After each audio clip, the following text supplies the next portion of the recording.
seems pretty remarkable. Is this improvement something that health officials believe that they can really build on?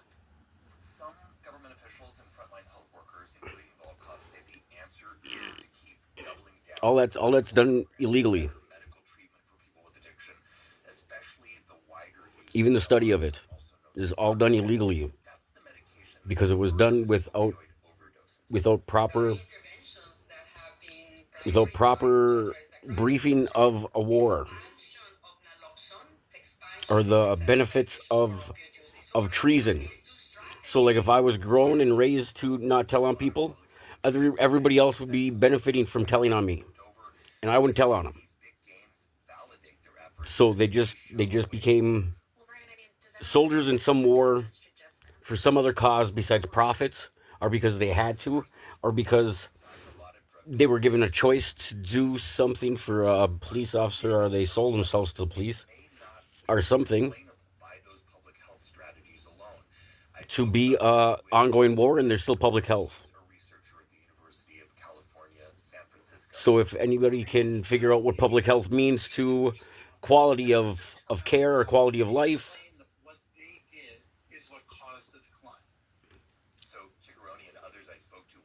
well, who has the money to peacefully assemble and then come up with a plan to get insurance money without anybody knowing that it's insurance? Brian, are you hearing other theories out there about other factors that could perhaps... Or why now all of a sudden the cops don't want to do anything for anybody? Or because the product was changed, because I say it was changed, because I should be able to know if it's changed or not, to be a actual weapon.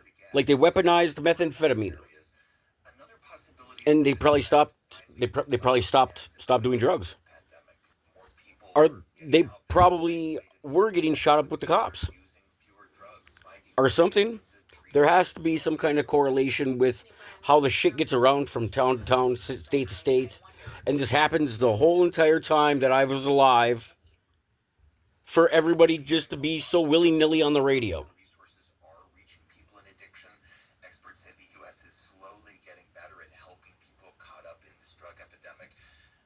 Still nothing about the Holocaust intervention stuff, huh? Or you guys need the Holocaust for something? The Holocaust institution down there in the cities? You guys need to keep that open for any reason?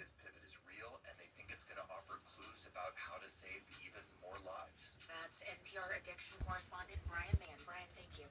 Thanks so much. Well, it seems like the only time that they don't have to do anything is when the Democrats are in office, are in power, for the president to be in power. And, well, it changed after Trump, didn't it? For me, it changed after Trump. Otherwise, they were jabbing me, but it wasn't quite like, not like this, no. And I'm supposed to keep this thing on the whole time, and yesterday I had it on Facebook White application, and it shut me off. But in the writings that I wrote about, had said that, well, I'd like to be live for the what do you call it, and if anybody cuts me off, then it would be like saying that they tried killing me. Because I'm like if I'm not electrically charged all day long or whatever, I go to sleep, I wake up into a new day, into a new type of, and I'm panicked and peaked right away because I'm staticky. And then it's just post-traumatic after that, so.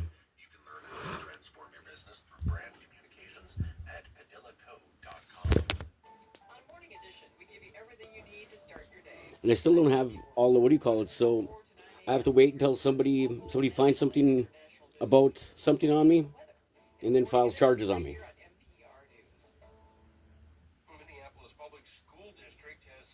So for my whole entire time, I can't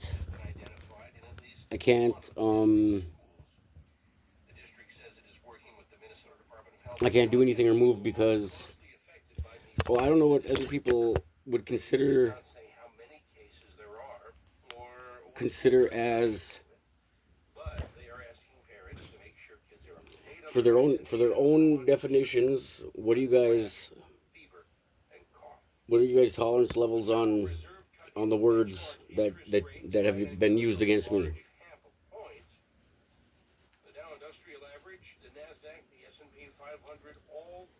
But then again, I don't even know who all knows about stuff. I mean, the house was playing my shit, or they were just listening to me while I was talking, watching them. I didn't know they were watching me, or I didn't know that they could legally espionage on one person like this, and then go and say that they didn't do nothing. Well, I know they didn't do anything, but how they can how they can minimize from where I know, from what I know, to what they're about to do or what they can change or alter before I find something else out. And as far as I know, nobody's supposed to discriminate. So if you're gonna sit there and plot and plan and crucify me some other way or some other how, first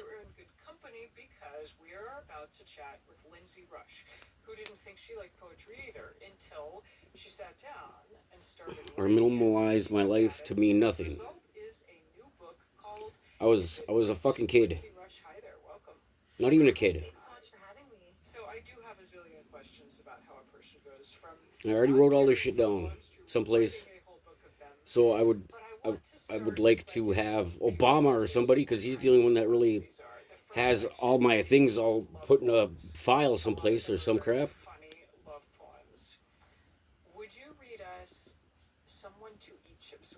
But that would be, and I don't know who to trust or what to. As far as I know, that's how they made me. All they did was love me. They just loved me. Read the entire contract and tell me if I should sign. Bear the weight of my failures. They just loved me.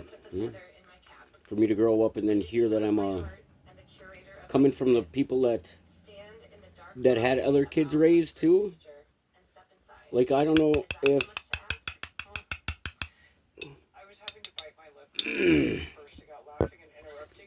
I don't know how it works for other people, but I'm not even sure how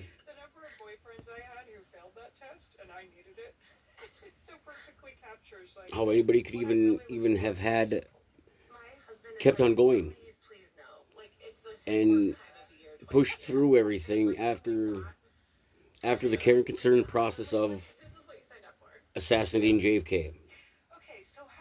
For anybody to care really about anybody's life at all, to not care about anything or about any one person's life, they really don't like the Republican, huh? Until they get in there and then they're the Democrat. They can't even be Democratic, so they gotta start knocking Democrats down, because they would make the Nazi people do the same thing, or the white supremacist people, or the KKK people, or the Korean people. They make them go Christian. So it's just religious. They religiously reform everybody if they accept anybody. So I should even been Democratic at first, because they just took advantage of it when I was 16 or whatever age it was when I could vote.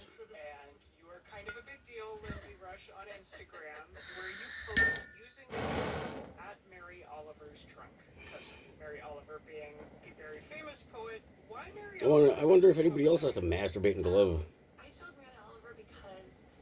for the security of knowing right from wrong. And well, it's so confusing around here. I don't really know. So it could be anything. So I gotta constantly masturbate any kind of PTSD or any type of stress away, or make sure it's all gone before I leave the house.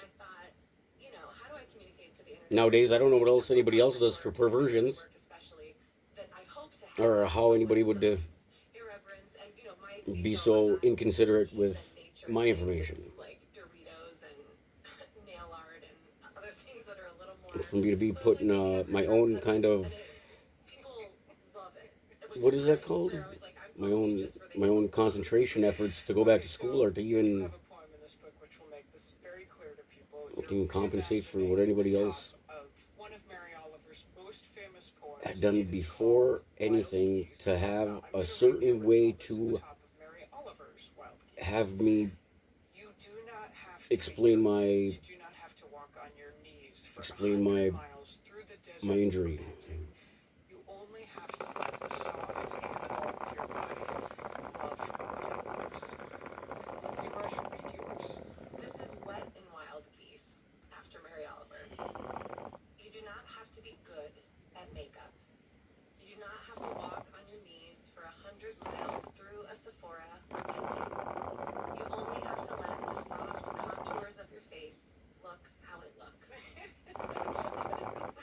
It's so funny and it's so sweet. Tell me how this came together.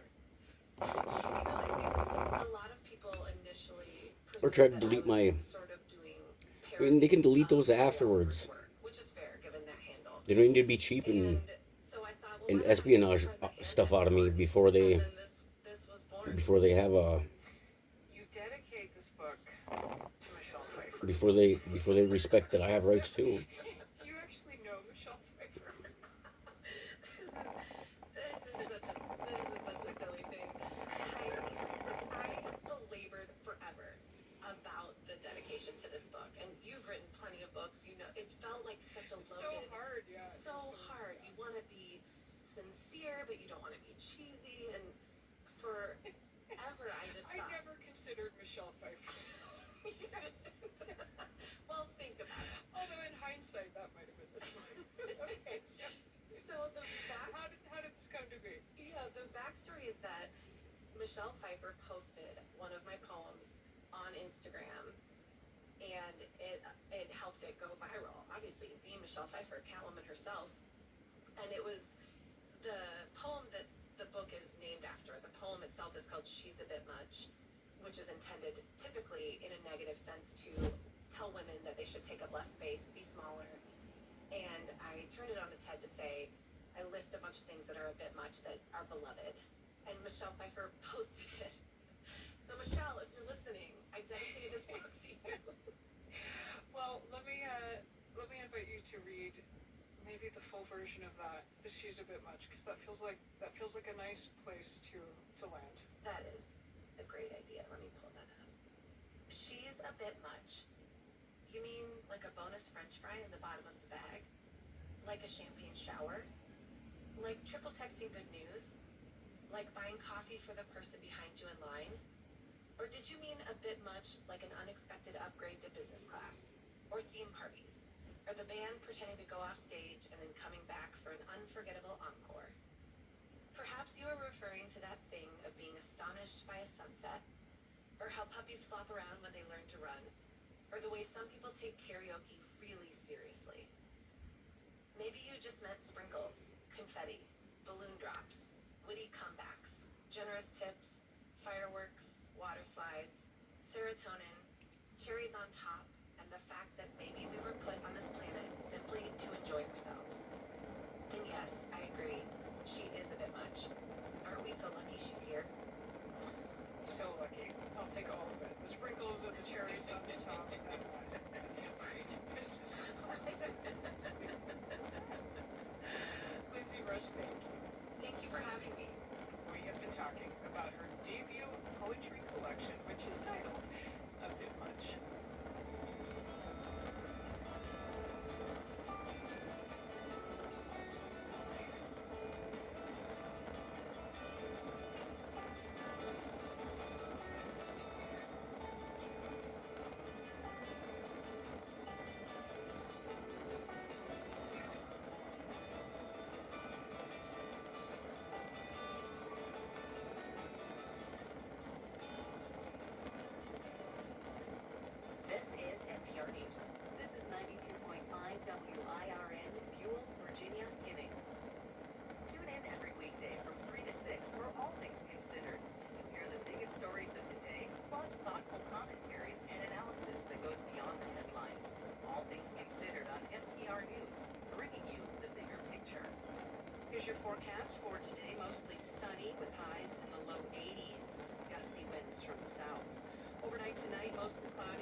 Schwebel gets the semen.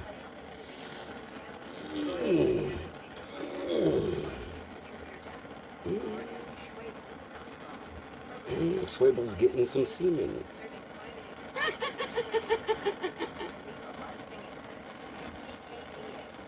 Those Schweblers.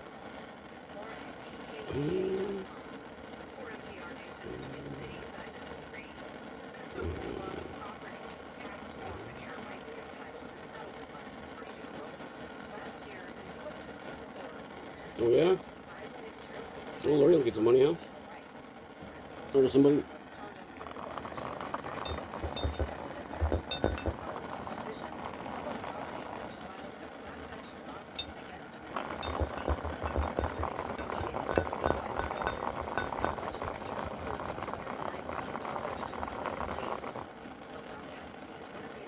Because the land is for everybody, ain't it? So we don't get, there's no choice of, if they needed a house, they should have got one. Or a place to start their own little thing.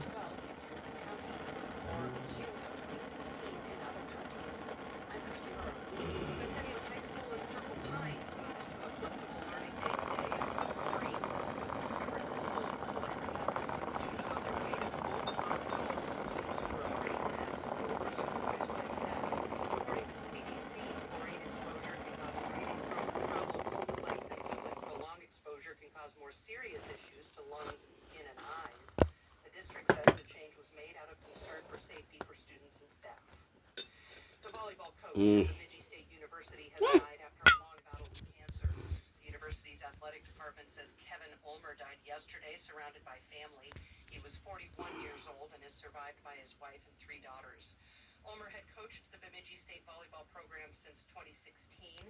The Beavers' scheduled match on Friday against Minnesota Crookston has been canceled. An online fundraiser is underway to help Ulmer's family with medical expenses. Memorial service plans will be announced at a later date. This is NPR News. Support for NPR comes from the